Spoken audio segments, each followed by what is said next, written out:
Hi guys, আমি রিয়া আর তোমরা দেখছো রিয়াস ব্লগ। তো কেমন আছো সবাই? আশা করছি সবাই খুব ভালো আছো আর আমিও খুব ভালো আছি। সো আজ একটি ইন্টারেস্টিং ভিডিও নিয়ে চলে এলাম।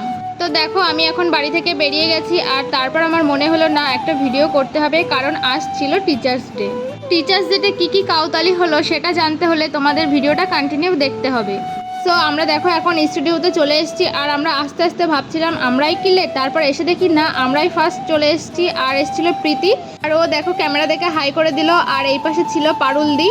সো দিদি কিন্তু জানতো না যে আমরা টিচার্স ডে সেলিব্রেশন করব, কারণ টিচার্স ডে ছিল 5 তারিখ আর আমরা সেলিব্রেশন করছি 7 তারিখ। তো দিদি এসে তারপর কি বললো তোমরা ভিডিওটা কন্টিনিউ দেখো, তাহলেই বুঝতে পারবে। আর এদিকে দেখো এক পাগল আই কার্ড নিয়ে নাচতে শুরু করে দিয়েছে। আর তারপর এটা ছিল আমাদের দিদির গিফট। তো এখন আমরা বেরিয়ে পড়েছি কেক কিনতে। তো আমরা এখন যাচ্ছি 4 জন, আর তখন তেমন কেউ আসেনি বলে আমরাই যাচ্ছিলাম, কারণ অনেকটাই লেট হয়ে গেছিলো। তো আমরা এখন চলে এসেছি কেকের দোকানে, আর এখানে আমরা এখন ভাবছি কোনটা নেব, কারণ অনেকগুলোই ছিল, আমরা বুঝে উঠতে পারছিলাম না কোনটা নিলে ভালো হবে। আর বিশ্বাস করো গাইস, আমরা দোকানদারকে এতটা জ্বালিয়েছি আর এতটা সময় নিয়েছি একটা কেক কিনতে গিয়ে, তার উপরই পাওনা যে এটা হবে আমরা আশা করিনি। আমরা ভাবছিলাম দোকানদার আমাদের মারেনি, এটাই আমাদের কপাল। আমরা কেক নিয়ে চলে এসেছি আর এসে দেখি অনেকেই চলে এসছে আর ডেকোরেশন করাও শুরু হয়ে গেছে। আর এদিকে অঙ্কিতাদি ফটো তুলতে শুরু করে দিয়েছে, তার মধ্যে আমি আমাকে একটু দেখিয়ে দিলাম। আর আমাকে কেমন লাগছে তোমরা কমেন্টে জানিও। আর এদিকে দেখো কাণ্ড, সবাই মিররের সামনে সাজগোজ শুরু করে দিয়েছে, কারণ একটু পরেই দিদি চলে আসবে। আর এই দেখো এর কাণ্ড, সানগ্লাস পরে চলে এসছে। আর সানগ্লাস পরার কারণটা কি তোমরা জানো?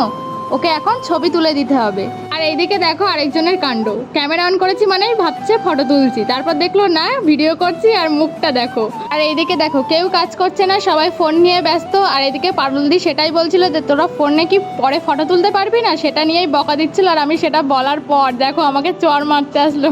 এবার কিছু কথায় আসা যাক। আমি আগের ভিডিওতে বলেছিলাম যে তোমরা কে কোথা থেকে দেখছো সেটা অবশ্যই কমেন্টে জানিও, যাতে আমি নেক্সট ভিডিওতে তোমাদের নামটা নিতে পারি। এখানে একটি দিদি কমেন্ট করেছে, দিদি কেমন আছো? দিদি একটি লাইক দিয়ে চলে আসলাম, আমি ঢাকা থেকে দেখছি তোমার ভিডিওটা।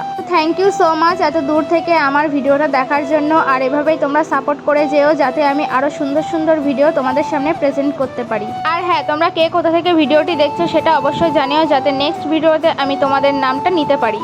আর এখানে কিছু গ্রুপ ফটো তোলার পর সবাই নাচ করতে শুরু করে দিয়েছিল। আর এটা কী গানে সবাই নাচ করছিল সেটা যদি তোমরা কেউ জেনে থাকো তাহলে কমেন্টে অবশ্যই জানিও, তাহলে নেক্সট ভিডিওতে আমি তোমাদের সবার নাম নেব। তো এতক্ষণ পর সেই মুহূর্তটা চলে আসলো যার জন্য আমরা এতক্ষণ ওয়েট করেছিলাম। সো ম্যাম চলে এসছে, আর ম্যাম এসে কি বললো তোমরাই ম্যামের মুখ থেকে শুনে নাও।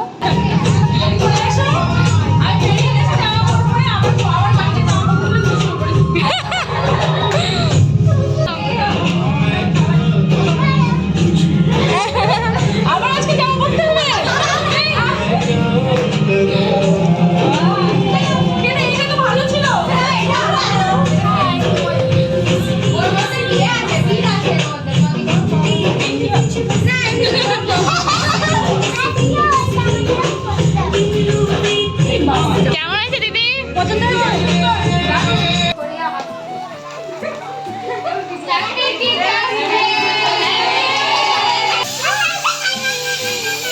কেক কাটা হয়ে গেছে, এবার কেক মুখে লাগাতেই হবে। এবার আমি ফার্স্টে লাগাতে চাইছিলাম না, এবার বেশি জোর করলে আবার যদি চুলে টুলে লাগিয়ে দেয়, কোনো তো বিশ্বাস নেই ওদের। এবার দেখো ওকে আমি লাগাতে যাচ্ছি, ও কিন্তু লাগাতে দিল না, এমন বদমাস। তো তারপর আমরা খেতে বসে পড়েছিলাম, অনেকটাই বেজে গেছিলো তখন। আর এদিকে দেখো আরেক ঢঙি। তো চলো আজকের ভিডিওটা এই পর্যন্ত। ভালো লাগলে একটা লাইক, কমেন্ট, একটা শেয়ার। আর ইউটিউব থেকে দেখে থাকলে চ্যানেলটি অবশ্যই সাবস্ক্রাইব করে দিও। আর ফেসবুক থেকে দেখে থাকলে ফলো করতে একদমই ভুলো না। সো চলো আজকের ভিডিওটা এই পর্যন্ত, দেখা হবে নেক্সট ভিডিওতে। ততক্ষণের জন্য টাটা।